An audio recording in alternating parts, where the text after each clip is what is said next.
Brigitte Lahaie, Sud Radio. C'est l'instant Sexy News.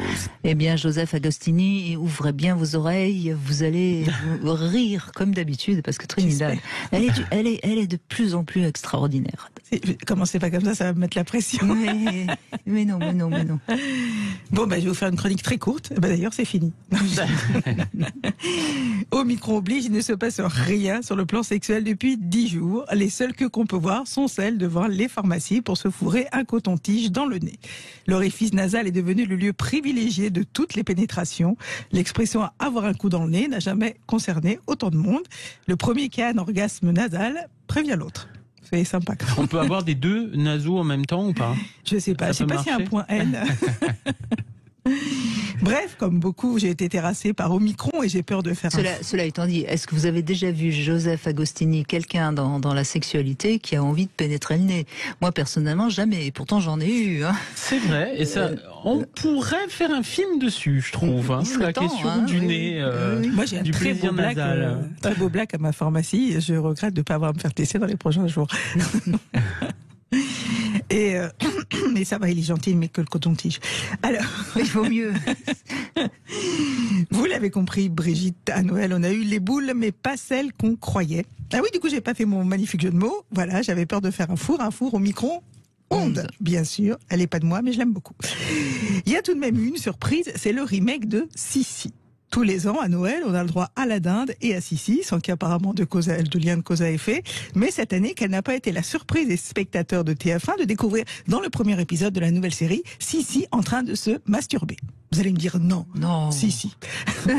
Exit Romy Schneider et ses jolies joues roses de poupon qui va cueillir des fleurs pour son empereur et se lève à 5h du matin pour aller voir les biches. Ici, elle se fait du bien toute seule dans le premier épisode avant de se faire prendre dans le 4e par son empereur dans toutes les pièces du château pour fabriquer un héritier qui sera d'ailleurs une héritière. Lundi matin, l'empereur, sa femme, pour faire un petit prince, vont dans toutes les pièces, se tripoter les fesses, comme l'ovule n'a pas pris. L'empereur a dit, puisque c'est ainsi, je te prendrai mardi. Mardi matin, l'empereur, sa femme, faire un petit Là, on peut tenir jusqu'à 16h. On chante, hein? Oui, allez-y, Joseph. Continue. L'empereur, sa femme et le petit prince sont venus chez moi. Allez-y, continue. Vont dans toutes les pièces, se tripoter les fesses, comme l'ovule n'a pas pris. L'empereur a dit, puisque c'est ainsi, je te prendrai mercredi. Mercredi. Bon, étant donné qu'elle est consentante, Sissi pourrait s'appeler Oui. Et en russe, Dada, ça tombe bien parce qu'elle aimait en faire du Dada, Sissi. D'ailleurs, Sissi disait en parlant des femmes, élevées comme des saintes, vendues comme des pouliches. Et on ne peut pas dire qu'elle ait épousé un étalon, la pauvre. Faut dire qu'il se mariait en famille. Ça fait quand même 60 ans qu'on nous fait rêver avec une nana qui se tape son cousin. C'est comme dans la blague sur les gens du Nord. Si on divorce, on peut rester frères et sœurs. Donc, dans cette... C'est acheté un froid, là, je sais pas pourquoi, peut-être parce que c'est le Nord. Dans cette nouvelle version de Sissi, dès l'instant où elle tombe enceinte, elle n'a plus le droit de se taper Franz, ni personne d'autre d'ailleurs. En revanche, pendant les 9 mois de grossesse, on met une maîtresse à disposition de l'empereur. Alors que pour l'impératrice, niet, même pas un petit vibreur de culotte. C'est dommage, elle aurait pu faire un don d'orgasme et participer à la création de cet album musical original au titre évocateur Extended Pleasure, créé par la marque de sextoy Lelo. Alors, c'est un album où on n'entend pas des orgasmes, mais la musique a été inspirée par ces orgasmes. Oui, je sais plus quelle concurrente à vous nous en a parlé avant les fêtes. Oui. Et ben voilà, le compositeur. C'est assez nul, hein. Oui. J'ai écrit la chronique en écoutant l'album. Franchement, Étienne, tiens-la bien. Je trouve que c'est plus efficace. Ou je t'aime. Gainsbourg était plus inspiré, mais dans le nom, il y avait déjà un indice, Gainsbourg. Et c'est une autre info qui m'a donné envie d'aller me faire fourrer la galette, mais pas n'importe où, direction la Moselle, et plus précisément à Bourg-Galtroff, en un seul mot. Une petite commune de 300 habitants, surtout des gens âgés, et bien là-bas, les petits vieux attendent avec plus d'impatience la galette que le vaccin. Pourquoi ? Parce que chez Julien Pain et Pâtisserie, on a des fèves, pas comme les autres. Julien, jeune artisan pâtissier de 31 ans, vend ses galettes par milliers depuis qu'il glisse des fèves en forme de pénis.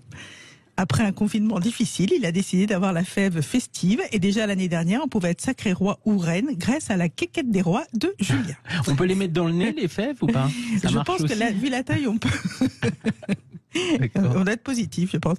Et il cartonne au-delà de la Moselle puisqu'il les exporte même au Canada. Il chante comme Lynn Renaud, ma galette au Canada, a le pénis de mon roi. Et la thématique de cette année, les zizi du monde. Par exemple, le français, c'est un pénis avec une baguette et un béret. L'égyptien, le sexe est momifié. Et la préférée des clients, c'est l'américain, avec un sexe qui ressemble un peu à Elvis Presley, avec le zizi à la place du nez, des lunettes, une coupe banane et les couleurs du drapeau. Il trouve dommage que la couronne reste classique. Moi, je dis avec des fèves pénis, il pourrait faire la couronne d'épines en 2 mots. Même Jésus serait preneur.